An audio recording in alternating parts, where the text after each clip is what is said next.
All right, ladies and gentlemen, my name is Mr. Benjamin, and I'm the presidential candidate of the fictional Common Sense People's Party.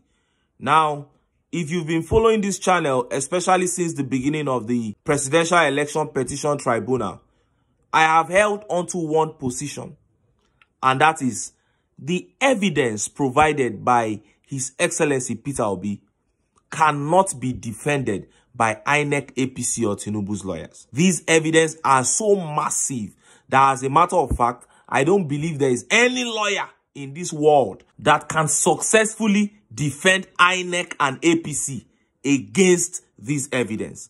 And many people didn't believe me. Some said, let's wait first. Let's give it time. Okay, we have given it time, and everything is beginning to unfold now.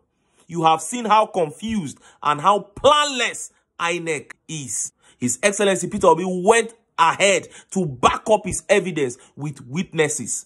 And two of those witnesses stand out for me. In this video, I'm going to be showing you two very powerful video clips that show how those witnesses have completely destroyed INEC. Two of those witnesses have completely orchestrated the defeat of INEC.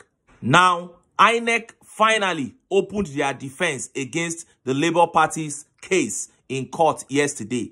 And just as expected, they didn't have much or anything meaningful to say. They were able to present just one witness, a whole INEC, one single witness. And at the end of the day, they had to close the case that same yesterday. They closed their defense that same yesterday, meaning they had nothing to offer. And who was the witness they presented? The same man, the same deputy director of ICT, Lawrence Bayode, and he was completely taken to the cleaners by Labour Party Sons. I told you if he showed up here, he will be taken to the cleaners. Remember the witness that Obi brought to court, the professor of mathematics, who pointed out that there were 18,088 blood polling unit results.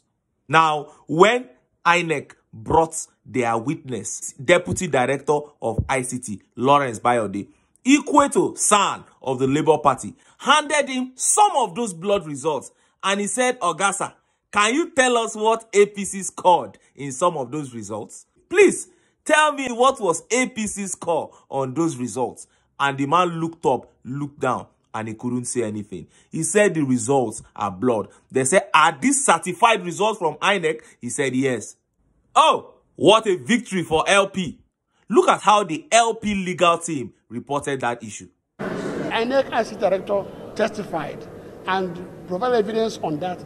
There was nothing more for INEC to say again. So just to clarify, are you saying that what was uploaded on the IRM is different from what was on the of EC8A? Of course, no. The form EC8A was meant to be what is on the IRM.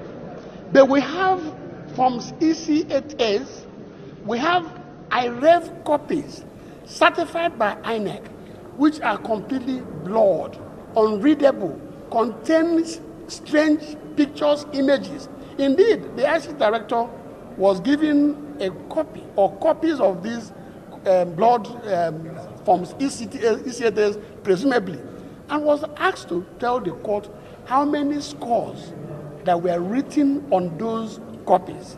If you were in the court, you would have seen his difficulty because nothing was written on those documents. So one wonders, on what basis did INEC collect the result? On what basis did you announce a result when you have results of the election given by you that are not clear, they're not readable, that are indeed blood images, blood pictures? What are you declaring? What are you collecting? Thank you very much. Thank you very much. You have heard him. He said the moment INEC's witness, the ICT director, confirmed that those results were blood results, there was nothing INEC could do again. So INEC brought a witness to witness for them. The Labour Party sons converted that witness to their own. The witness began to witness for Labour Party. Very soon, INEC will have to go and get Jehovah's Witness.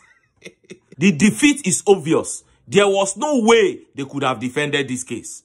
Now, some people will say, Ben Jokes, why not wait for the court to decide? I will continue to air my opinion. because all eyes on the judiciary. The judiciary has to know that the people already know what is going on. So that when they want to pass the judgment, they will know that the people know what to expect. We will not keep quiet after what INEC has done. Now, let me move to the second clip. This video was recorded 24 hours to the presidential election. And I'm going to be referencing Labour Party's witness from Amazon, who proved that there was no glitch on election day. Now, this video I'm going to show you proves that the whole 2023 election was about electronic transmission that INEC did not do. Watch the video first. Are people still going to be able to view those results as they uploaded on INEC portal? Yes, of course. It's real time. From the polling unit is straight to the IRF. And if there are any issue, by the time by the time the presenter gets to the collation center, it tenders the beavers to the collation officer. It tenders the hard copy of that result to the collation officer. The collation officer is looking at the physical result and the one that was already transmitted to the IRF.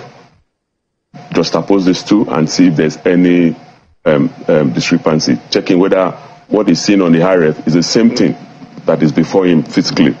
So if everything went well, then the collation officer go ahead to enter into his own form at that level, the form EC8B at that level. And that form will also still be displayed? No, we are not transmitting that form. We are only transmitting form EC8A. Yeah, that EC8A. Yes. Much as they will snap it and upload it, they will still display it as required, isn't it? Yes, it will still be displayed at the polling unit. That's the form 60E at the polling unit. It will be displayed there. But the result itself will be taken to the collation officer and the beavers. The collation officer checks the accredited data, checks the form from EC80, that's the result sheet, and also check the one on the portal to see if there are any discrepancy, whether they are the same. If there is any discrepancy, which result do they then go with? No, let me just explain this. Yeah. Now, we have to understand the fact that at the level of the polling unit, we have also accredited polling agents or party agents. So all the political parties, we have their party agents or polling agents at the polling unit. Now, at the period of entering the scores of the candidates into Form EC8A, the polling agents will be there at the polling unit. So the presiding officer will sign Form EC8A, which is the polling unit level result, and also stamp it. The polling agents or the party agents, if available, must also countersign the polling unit level result. Okay. Before it is uploaded or transmitted through the IREV. Now, after the accreditation data is transmitted and the polling unit level result, that is from EC8A, is transmitted, the party agents or the polling agents, together with the presiding officer and the assistant presiding officers, will physically carry that from EC8A and the beavers and other election materials to the registration area center or the electoral ward, where they will hand over that from EC8A and the beavers to the collation officer. The collation officer will look at the physical result as handed over to him. He or she will also look at the beavers as handed over, and then look at the from EC8 or the polling unit level result as already transmitted through the IREV, and the accreditation data as already transmitted before entering the scores into from EC8B, which is the registration area result. Now, if there's a dispute relating to the physically transmitted result, so to say, and the electronically transmitted result, by our own regulations and by our own guidelines and procedures, the electronically transmitted data and the electronically transmitted result will take precedence. You heard that. Now, that was INEC's Deputy Director, ICT, and INEC's National Commissioner. The two of them at the same place at the same time, confirming 24 hours to the election that electronic transmission was sacrosanct. And INEC lied that they couldn't transmit because there was a glitch. Then Okute, His Excellency Peter Obi, went and brought the host of their server, Amazon, and Amazon testified that there was no glitch. It is over.